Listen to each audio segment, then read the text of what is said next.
What is going on YouTube? It's Dan again, aka Dry Dookie on Xbox Live.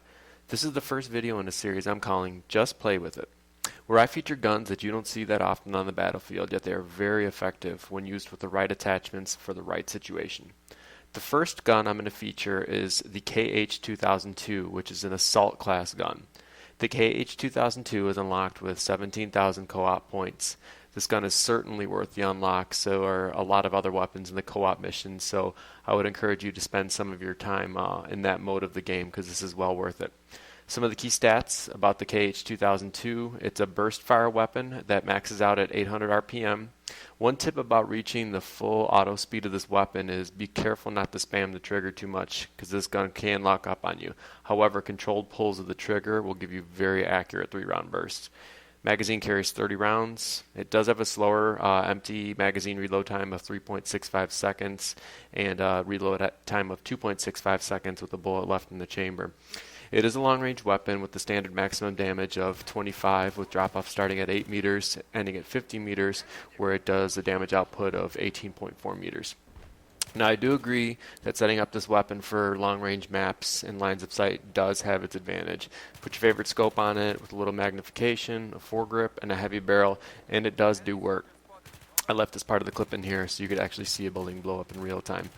But the drawback to using this as a long-range weapon is if you don't hit your first few shots with accuracy, you do give your enemies time to go prone or get to safety in between your bursts, and by showing up on radar, you might be put in a close quarters gunfight where this weapon will probably lose to anybody with a decent shot who is a capable shooter.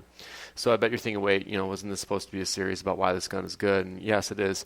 And this gun is good, particularly good when equipped with the suppressor. I know you're thinking, why would you suppress a burst fire weapon? It may seem counterintuitive to do this, but it does work. Just watch some of the footage throughout this video. By keeping yourself off the radar with the suppressor, you give yourself a chance to put 6 bullets at or near your opponent's head, which is always an easy kill. If your first burst is accurate and your second burst is accurate, that's a kill shot. Yes, you can suppress any weapon to get the same off-the-radar effect, but this is where that combination of being a slower-firing weapon off the radar makes you a sneaky beaver on the battlefield. Yes, that was sneaky beaver, not stinky beaver. I would always encourage all my subscribers to stay away from stinky beavers out there. So the burst fire allows you to maintain easy control of the recoil of this gun. The recoil does have a little tendency to go left and right, very, very little vertical recoil on this. And you should be firing in burst mode, or in a burst pattern, I should say, every time you shoot a weapon anyway, just to increase your accuracy. Watch how I'm able just to do work here on Caspian Border using the suppressor. I'm able to sneak and flank around on my enemies. This guy, there's no way that guy would have come running at me if I didn't have the suppressor on, but I was able to work my way around, stay off radar, throw down a med pack, keep myself alive, spot anybody else that's on the radar.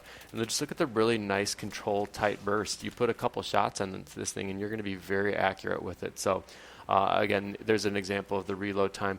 A little bit slower, not ideal, but if you can get yourself in a situation where you throw it on a med pack, get behind cover, you definitely put yourself in an advantageous position out there on the battlefield.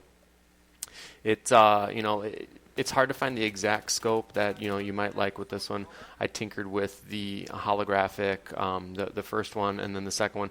I do like this one a little bit more. It doesn't obstruct your view. I typically tend to prefer the Cobra red dot, but with this one I like the little bit more magnification that you get with it, and it just seems to kind of fit the gun a little bit better for how you want to use it out there.